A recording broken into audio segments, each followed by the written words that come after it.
বাংলাদেশ বনাম পাকিস্তান ক্রিকেট মাঠে এই লড়াই সবসময় উত্তেজনাপূর্ণ, কিন্তু এবার সিরিজটির গুরুত্ব আরও অনেক বেশি, কারণ এই সিরিজের ফলাফল বদলে দিতে পারে বাংলাদেশের ওয়ানডে র্যাঙ্কিং এবং খুলে দিতে পারে বিশ্বকাপের সরাসরি খেলার দরজা। একদিকে শক্তিশালী পাকিস্তান, অন্যদিকে ঘরের মাঠে আত্মবিশ্বাসী টাইগাররা। যদি বাংলাদেশ এই সিরিজ জিততে পারে তাহলে র্যাঙ্কিংয়ে বড় উন্নতির সুযোগ রয়েছে, কিন্তু হারলে পরিস্থিতি হতে পারে আরও কঠিন। তাহলে জয় বা পরাজয়ে র্যাঙ্কিংয়ের সমীকরণ ঠিক কিভাবে বদলাবে, চলুন জেনে নেই বিস্তারিত। আগামী ওয়ানডে বিশ্বকাপকে সামনে রেখে এখন থেকেই গুরুত্বপূর্ণ হয়ে উঠেছে আন্তর্জাতিক ওয়ানডে র্যাঙ্কিংয়ের লড়াই, কারণ আসন্ন আইসিসি ক্রিকেট ওয়ার্ল্ড কাপে সরাসরি অংশ নিতে হলে র্যাঙ্কিংয়ের শীর্ষ ৮ দলের মধ্যে থাকতে হবে।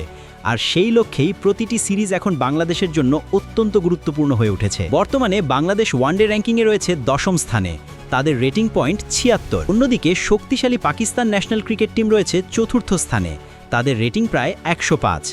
এই পরিস্থিতিতে পাকিস্তানের বিপক্ষে আসন্ন সিরিজটি বাংলাদেশের জন্য বড় একটি সুযোগ তৈরি করেছে।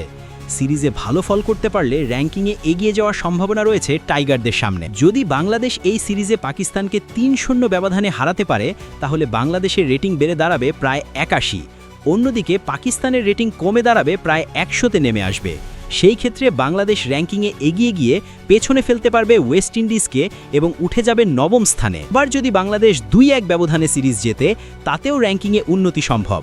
যদি টাইগাররা প্রথম ২ ম্যাচ জিতে শেষ ম্যাচে হেরে যায় তাহলে বাংলাদেশের রেটিং দাঁড়াবে প্রায় ৮০, পাকিস্তানের রেটিং তখন কমে দাঁড়াবে প্রায় ১০১।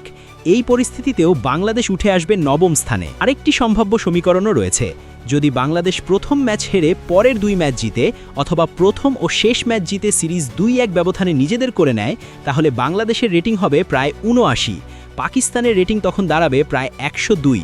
তবুও র্যাঙ্কিংয়ে বাংলাদেশের অবস্থান হবে ৯ম স্থানে। এই গুরুত্বপূর্ণ সিরিজের ৩টি ম্যাচই অনুষ্ঠিত হবে ঢাকার ঐতিহাসিক শেরে বাংলা ন্যাশনাল ক্রিকেট স্টেডিয়ামে।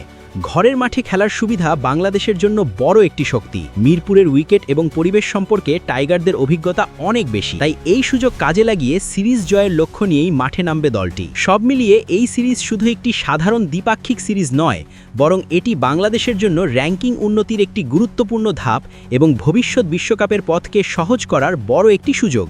এখন দেখার বিষয় টাইগাররা এই সুযোগ কতটা কাজে লাগাতে পারে।